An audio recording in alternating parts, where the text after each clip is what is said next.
Hello, my name is Freddie, And I'm Aaron. and we're doing our project about the education debate. And we're gonna be talking about how the failing North American school system is to blame on the inaction and responsibility of the education decision makers, and how well students learn. So yeah, let's get into it. All right, so we have three sources of information. We have the documentary Waiting for Superman. We have the documentary B Nation. We have an article by John Hood. Okay, so Waiting for Superman. Waiting for Superman, the main point of this documentary was basically to say how messed up the education system is in North America, but more specifically America. And it just went on to say that they gave a bunch of different facts and how people have made schools that actually work better for the low income places around New York and stuff like that. And they said that based on the location you're in, the school that you attend can be bad.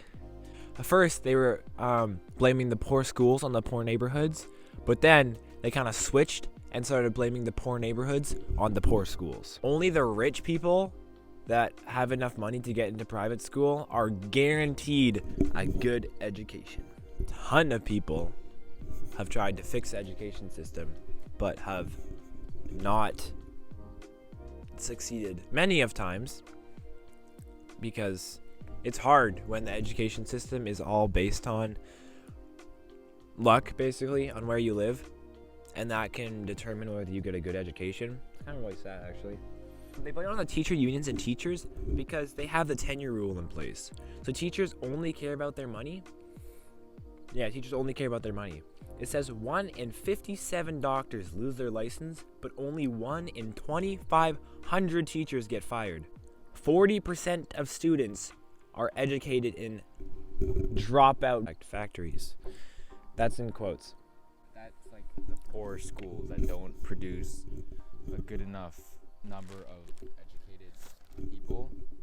And yeah, it's mostly so practically in the poor neighborhoods, it's kind of a recurring thing, kind of, because if the schools don't teach or aren't good schools and they don't teach people to go out, then those people end up, a lot of them, going into crime and just not having good education, not getting good jobs. And then when they're in their poor neighborhoods, and then they'll just kind of keep contributing because their kids will not know any better almost, or they won't have the extra push. So then they'll kind of just also kind of fall into that same cycle. And so it's kind of just a never-ending cycle of get a child, school, jail, dead. And that's not good, because that just keeps making the schools in that certain area just worse and worse, when the government's spending so much money on the prisons and stuff, when they could be spending money on education to have less criminals in general, so that they won't need to spend as much money on prisons. And yeah, There's this article I found. It's called "The Failure of American Public Education." And it's written by a guy named John Hood. Who is John Hood? I don't know. But the article was good and had some good points, so I used it. As John Hood says in this article, this is a quote, by the way, "Many American critics believe that the major problem with public education today is a lack of focus on results. Students aren't exposed to meet high standards, the argument goes, and the process of education takes precedence over analyzing education results in policy-making circles." That's the end of the quote.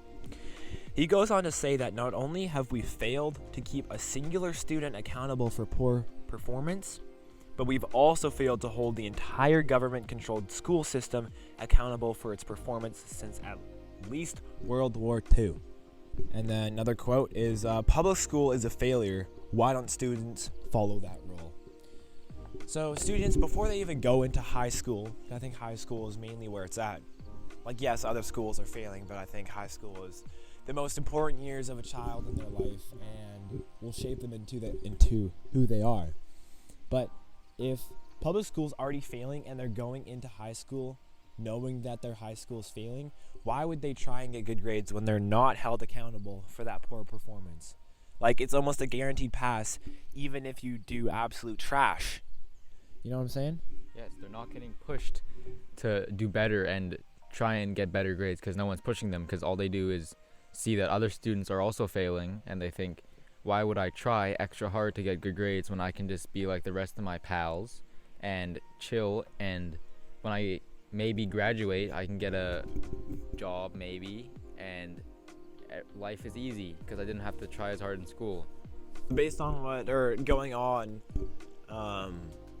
students not being held accountable for that bad performance, better for the students because he can individualize that student's learning and base it off how that student learns, and can push them past their limits and actually hold them accountable for what they do wrong, so they can work on their weaknesses, and when they get a bad grade they can be like, oh, I messed up, I need to do better, and then they can go off that. So in the documentary B Nation that we watched in class, one of the main points of why that school was struggling a little bit was because it was heavily underfunded, and that definitely contributes to how well a school can teach the children, because they have less money coming into them than they have less money to bring out the students to help increase their education standards.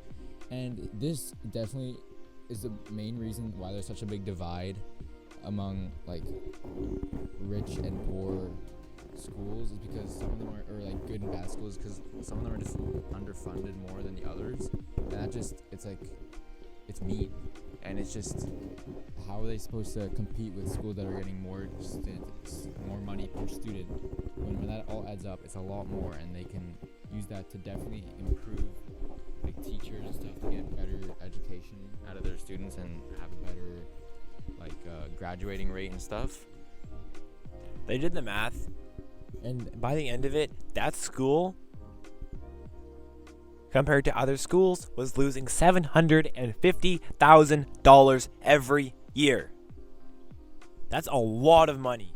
You know how much you can do with $750,000? And then also, it definitely like some school, like in Canada, like the French schools get funded more to preserve their culture and their education, so that they can teach the necessary requirements and be able to teach like the French things and stuff to preserve their culture. While in like First Nation schools, if they get less money than even normal English schools, so it's hard enough for them to even teach the normal curriculum, and yeah, so they can't even preserve their culture or anything. In conclusion, we're going to talk about how we think we would change the education system if we were in charge. So first of all, we have to create equal opportunities and have equal resources for all schools, no matter where they are or like how big or small they are, equal like per student and stuff, so that they all have equal opportunity. And second, that they all be like, all the students and teachers be held accountable. So if a teacher doesn't perform well and the students aren't getting a good education, then they need to get out. And if a student's struggling and they're not like keeping up with the standards, then they should be noted and they should get extra help to make them catch up, instead of there just being more and more people that are falling into the category of failing, and then people just don't care anymore. Also, tenure sucks. Get rid of it. Because there's just like thousands of teachers sitting in like whatever it was called, the rubber room, sitting around waiting for their salary, but they can't get rid of them because they can't of tenure, because of tenure, but the school doesn't want them to teach it because of how sucky they are. So they just throw them in a room, call it the rubber room, and then they get $60,000 a year doing absolutely nothing. I think no for $60,000.